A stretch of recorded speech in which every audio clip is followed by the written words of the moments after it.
The story of the Italian campaign, and what a magnificent story it is. A story of unbroken victory, which began under the leadership of General Montgomery and his 8th Army at the Battle of Alamein. That was the real turning of the tide, and afterwards the enemy was swept back right across North Africa, rounded up in Tunisia, smashed in Sicily and southern Italy.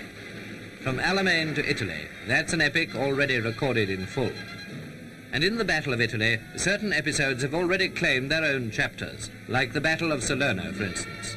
This was a critical moment in the Allies' progress towards Naples and Rome. It should be regarded as only one example of the difficulties, the hazards, and the bitterness of the Italian campaign. The Germans obviously regarded Italy as a vital theatre of war, and the Allied entry into Rome in no way lessened the enemy's resolution. Last year, as we know now, great inroads were made upon Allied strength in Italy, and from D-Day onwards, the battles of the Western Front naturally stole the picture. But today, the famous 8th and 5th Armies have crowned their fame with an exploit that in many ways is unparalleled in history.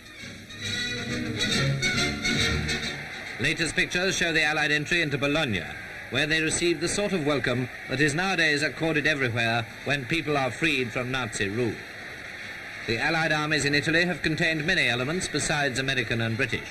All have fought superbly in a unique comradeship, but more than half of the total were British, and the majority of that half came from the United Kingdom.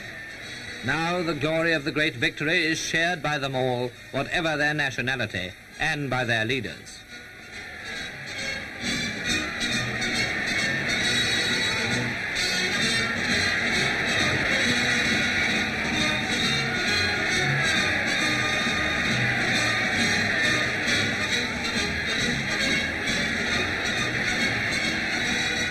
It wasn't long after the capture of Bologna that the Allied armies under General Clark, that daring American soldier, as Mr. Churchill has called him, completely crushed the German will to continue the fight.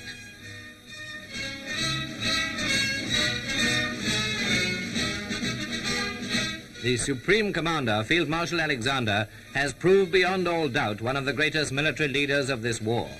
In the dark days, he was last to leave France. In Burma, he extricated an army. In the Mediterranean, he has planned and achieved total victory.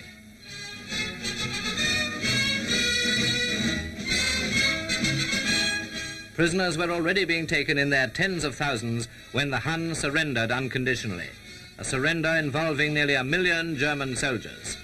Comment on such an event is superfluous.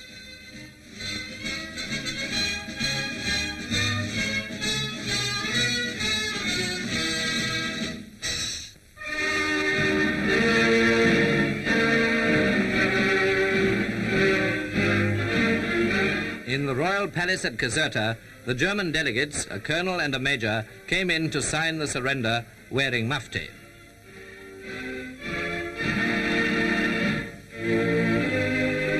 Alexander's chief of staff, Lieutenant General Morgan, addressed them. I understand that you are prepared to sign terms of surrender on behalf of General von Wickinghoff, Commander-in-Chief Southwest. When it came to signing, the German colonel made a statement about not being able to guarantee that the terms would be accepted by his superiors. Ich kann dies aber nicht mit völliger Sicherheit versprechen. We assume that his commander-in-chief is going to approve of his action, but he cannot give an absolute assurance to this effect. We accept those conditions. Though it would be interesting to know why the Germans were not in uniform, it was obviously a moment of the greatest satisfaction to the Allied officers watching them sign on the dotted line.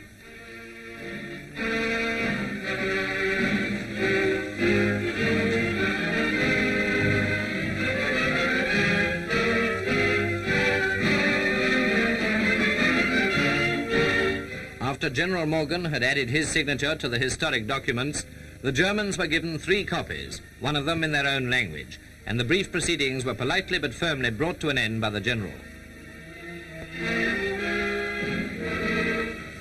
Thank you, gentlemen. I ask you to withdraw now. That was that. Unconditional surrender of nearly 1 million men signed away by German officers in sports coats.